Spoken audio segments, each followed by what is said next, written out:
అందరికీ నమస్తే. మాస శివరాత్రి ప్రతి నెల ఒక మాస శివరాత్రి వస్తుంది. వ్యాస మహర్షి రచించిన శివ మహాపురాణం ప్రకారము అమావాస్య ముందు రోజు వచ్చే చతుర్దశి తిథి పరమేశ్వరుని జన్మతిథిగా చెప్తారు. అందుకే ప్రతి నెల పరమేశ్వర ఇష్టమైన మాస శివరాత్రిని విశేషంగా జరుపుకుంటారు. అయితే మాస శివరాత్రి జరుపుకోవాలంటే చతుర్దశి తిథి సాయంత్రం సమయంలో తప్పనిసరిగా ఉండాలి. ఈ నెల సెప్టెంబర్ 30వ తేదీ అంటే 2024వ సంవత్సరం సెప్టెంబర్ 30వ తేదీన సోమవారం మాస శివరాత్రి కలిసి రావటం గొప్ప విశేషమని పండితులు చెప్తున్నారు. మాస శివరాత్రి ఎందుకు జరుపుకుంటారో ఇప్పుడు చూద్దాం. పరమశివుడు లయకారకుడు, అంటే సృష్టిని అంతం చేసేవాడు. జ్యోతిష్య శాస్త్రం ప్రకారము లయానికి కారకుడు కేతువు.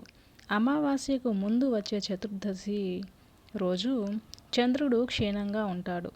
జ్యోతిష్య శాస్త్రం ప్రకారము చంద్రుడు మనఃకారకుడు, అంటే ఒక మనిషి మానసికంగా సంతోషంగా ఉండాలంటే జాతకంలో చంద్రబలం బాగుండాలి. అమావాస్య ముందు చతుర్దశి రోజు చంద్రుడు క్షీణించి ఉన్నప్పుడు కేతు ప్రభావం వ్యక్తులపై ఎక్కువగా ఉంటుంది. కేతువు లయం అంటే మృత్యుకారకుడు కాబట్టి చంద్రుడు బలహీనంగా ఉన్న సమయంలో వారి ఆరోగ్యాలపై కేతు ప్రభావం ఎక్కువగా ఉంటుంది. కేతుగండాలను పోగొట్టే మాస శివరాత్రి పూజ. కేతుగండాల నుంచి బయటపడటానికి శాస్త్రం మాస శివరాత్రి పూజకు ప్రాధాన్యతను ఇచ్చింది.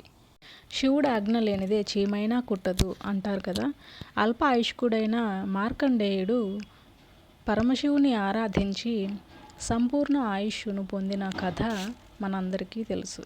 అందుకే మాస శివరాత్రి రోజున శివుని నియమ నిష్టలతో ఆరాధిస్తే ఎలాంటి గండాలైనా పోతాయి, మంచి ఆరోగ్యం లభిస్తుంది అని శాస్త్రవచనం.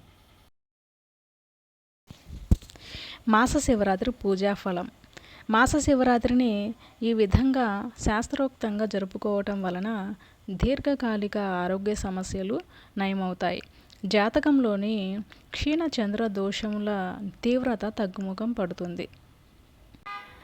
వచ్చే సోమవారం అంటే 2024 సెప్టెంబర్ 30 సోమవారము మాస శివరాత్రి పర్వదినం రోజున ఆ పరమేశ్వరుని భక్తి శ్రద్ధలతో పూజించటం వలన ఆయురారోగ్యాలు ఐశ్వర్యాలు కలుగుతాయి. మాస శివరాత్రి పూజకు శుభ సమయం సెప్టెంబర్ 30వ తేదీ సోమవారము సాయంత్రము 7 గంటల నుంచి 9 గంటల లోపల మాస శివరాత్రి పూజకు శుభ సమయం. ఉదయము ఇంట్లో యథావిధిగా రోజు చేసుకునే సమయంలో పూజ చేసుకోవచ్చు. మాస శివరాత్రి పూజా విధానం. మాస శివరాత్రి రోజున ఉదయాన్నే నిద్రలేచి స్నానం ఆచరించి పూజాధికాలు ముగించుకొని శివాలయానికి వెళ్ళి 11 సార్లు ప్రదక్షిణలు చేయాలి. ఆ రోజంతా కేవలం నీటిని మాత్రమే తాగుతూ ఉపవాసం చేయాలి. సాయంత్రము ప్రదోష వేళలో తిరిగి స్నానం చేసి శివాలయంలో శివలింగానికి పంచామృతాలతో గంగాజలంతో అభిషేకం జరిపించి అష్టోత్తర శతనామాలతో ఆ శివయ్యను అర్చించాలి. శివయ్యకు పండ్లు, కొబ్బరికాయలు, పులిహోర వంటి నైవేద్యాలు సమర్పించాలి. అనంతరం ఇంటికి వచ్చి ఉపవాసాన్ని విరమించవచ్చు. ఈ విధంగా మాస శివరాత్రి రోజున ఆ పరమేశ్వరుని పూజించ